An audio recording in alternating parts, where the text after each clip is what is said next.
और उसके बाद वो जंगल एक बार फिर से सुमन की चीखों से गूंज उठा। लेकिन आज की रात सुमन की चीखों को सुनने वाला वहां पर कोई भी नहीं था। अगर वहां पर कोई मौजूद था तो बस हरिया, जो कि अब एक भेड़िए में बदल चुका था। सुमन के बालों को पकड़कर घसीटते हुए वो जंगल के बीचों बीच एक जगह पर ले जा रहा था। अगली सुबह गांव में।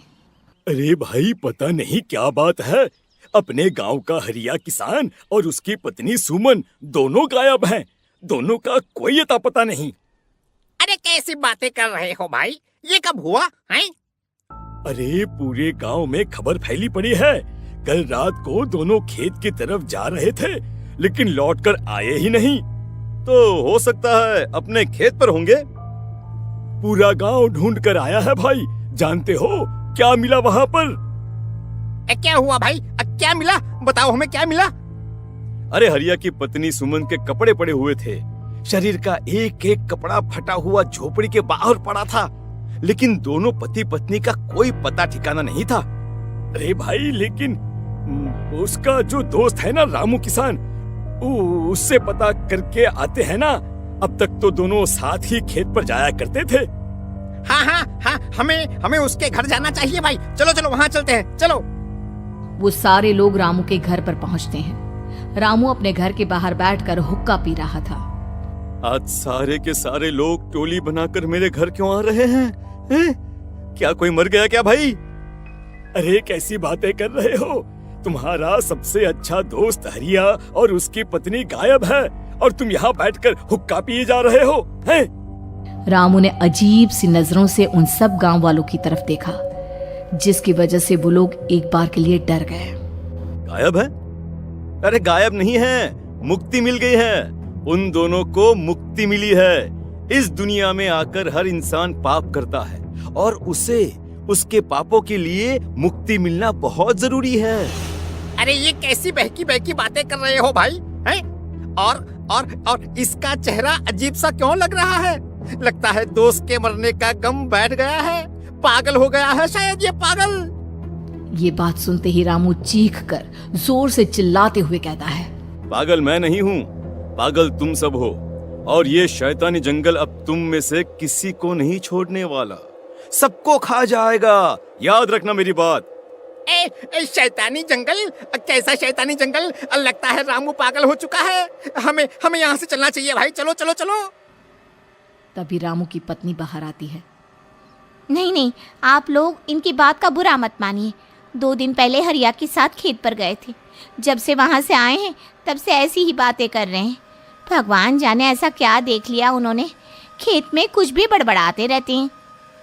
लेकिन गांव के लोगों ने कमला की कोई बात नहीं सुनी और वो सब वहां से चले गए। रात अब धीरे धीरे ढलने लगी थी।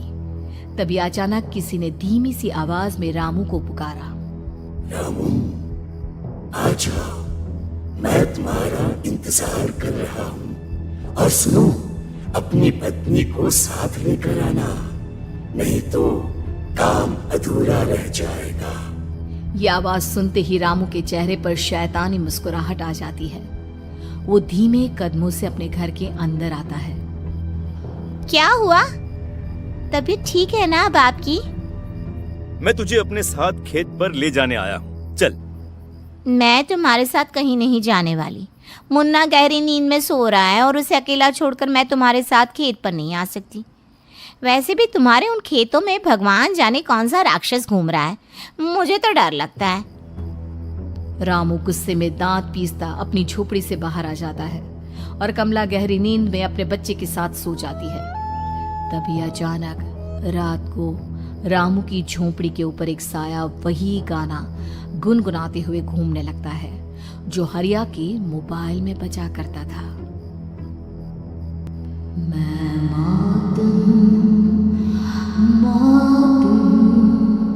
मौत जो बसरी है चारों ओर, जो आएगी कहीं से भी निगल जाएगी सबको।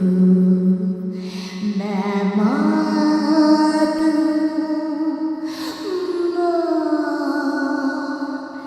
अब मैं छोड़ूंगी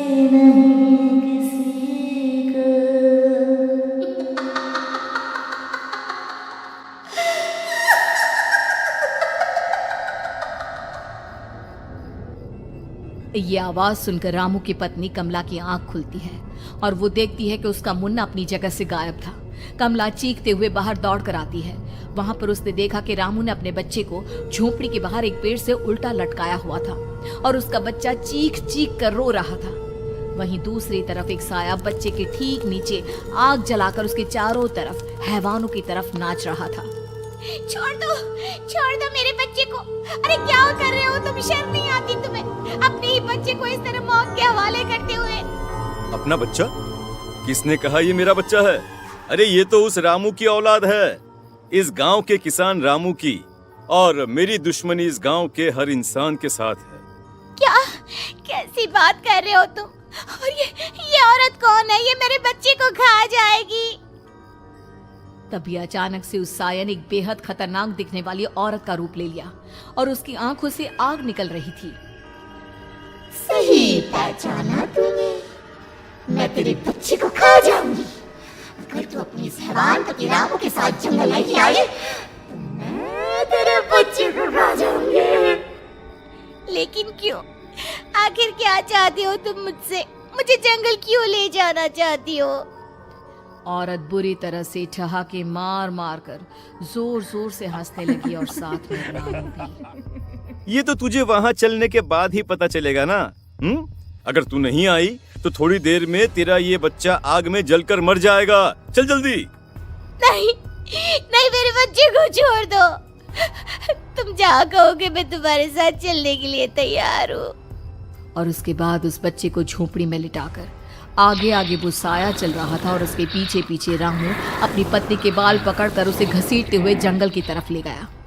जंगल में जाने के बाद, कितनी खूबसूरत हो तुम। आज की रात बस तुम और मैं एक दूसरे के साथ रहेंगे। मुझे तुमसे बहुत डर लग रहा है। तुम्हें क्या हो गया है? तुम तो बिल्कुल ठीक थे।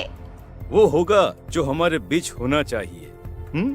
तो आओ अपने आप को मेरे हवाले कर दो।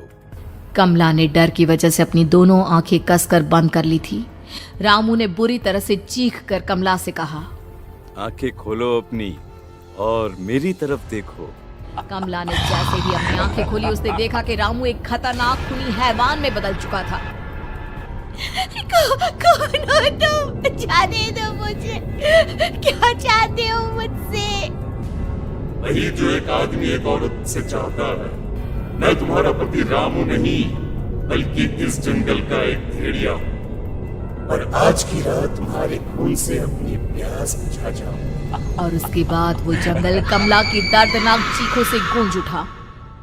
अगली सुबह कमला के कपड़े भी जंगल में उसी तरह पाए गए जैसे कि सुमन के पाए गए थे। इस घटना के बाद पूरे गांव में दहशत का माहौल था। अपने माँ बाप की मौत और गांव में हो रहे इस तरह की घटनाओं की खबर सुनकर किशन शहर से गांव लौट आया था। अपने माँ बाप की बेदर्द मौत की वजह से वो बहुत परेशान था। तभी अचानक उसे अपने घर में खाट के नीचे पड़ा हुआ वो मोबाइल फोन मिला जो उसने अपने पापा हरिया को गिफ्ट किया था। अरे कितने प्यार से पापा के लिए मोबाइल फोन लेकर आया था। इसे एक दिन भी काम में नहीं ले पाए। और आखिर कौन है जो गांव में इस तरह की हत्याएं कर रहा है? क्या है इन सब के पीछे? क्या है? मुझे पता करना ही होगा, वरना एक दिन पूरा का पूरा गांव खाली हो जाएगा। इस गांव में एक भी जिंदा इंसान नहीं बचेगा। गांव के लोगों की मदद करने के इरादे से किशन अपने गांव से दूर एक दूसरे गांव में बहुत बड़े तांत्रिक के पास मिलने के लिए गया। तांत्रिक बाबा, अब आप ही कुछ उपाय बता सकते हैं। भगवान जाने हमारे गांव को किसकी नजर लग गई है। नजर नहीं लगी है, किसी ने तुम्हारे गांव को बद्दुआ दी है।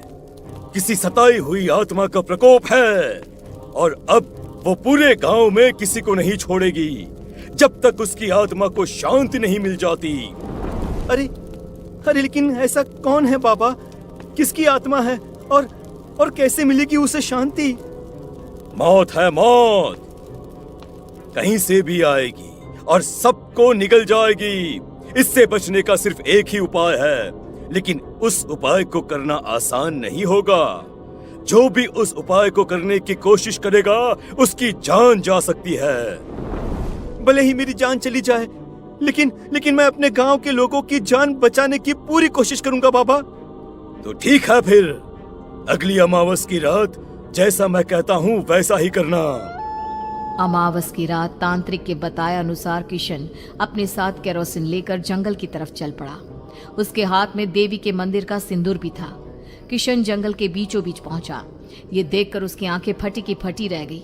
वहां एक उबलते पानी का तालाब था और कई लोगों की लाश लटक रही थी। किशन के माँ बाप की लाश भी वहीं थी। माँ, बापू, क्या हो गया? ये क्या हो गया? तभी वहां पर एक औरत और आदमी आते हैं। उन्हें देखकर किशन चौंक जाता है। गोपाल काका, आपकी तो 5 साल पहले मौत हो गई थी। और निर्मला काकी, आप? मौत तो हो गई थी, लेकिन तुम ये नहीं जानते कि हमारी मौत कैसे हुई थी। क्या कहना चाहते हैं आप? कुछ नहीं, बस ये जान लो कि अब इस गांव में कोई जिंदा नहीं बचेगा। लेकिन क्यों काकी? क्योंकि 5 साल पहले इन गांव वालों ने मुझे डायन बताकर पत्थर मार मार के मार डाला। मेरी कोई गलती नहीं थी। गांव का एक बच्चा क्या लापता हुआ, सारा इल्जाम मेरी पत्नी पे डाल दिया। और जब मैंने निर्मला की जान बचाने की कोशिश की तो मुझे भी मार डाला। आपके साथ ये बहुत गलत हुआ काकी, लेकिन आप जो कर रहे हैं वो भी सही नहीं है ना? तुम यहाँ से चले जाओ वरना तुम भी नहीं बचोगे। हमारी आत्मा पिछले 5 साल से मुक्ति के लिए भटक रही है। चले जाओ यहाँ से। मौका देखकर किशन सिंदूर उन दोनों के ऊपर डाल देता है। उनका शरीर जलने लगता है और वो भयानक तरीके से चिल्लाने लगते हैं। अगले ही पल किशन उनके ऊपर केरोसिन डाल देता है और वो दोनों जल जाते हैं। किशन अपने माँ बाप और दूसरी लाशों का अंतिम संस्कार करवाता है और अपने घर लौट आता है। लेकिन वो अभी भी इस बात से अनजान है कि मोबाइल अभी भी बज रहा था। मैं मौत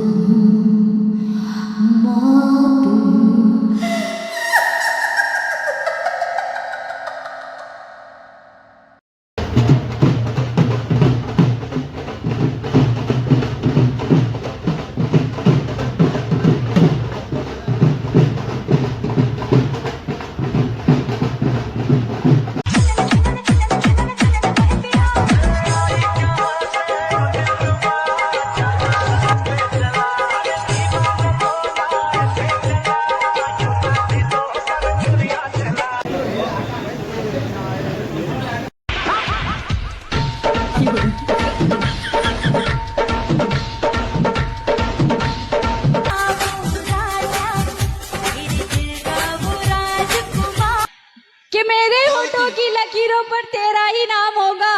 वाह वाह वाह वाह। कि मेरे होठों की लकीरों पर तेरा ही नाम होगा। तू मुझे अपना बना या ना बना, पर मेरे नाम से बदनाम जरूर होगा।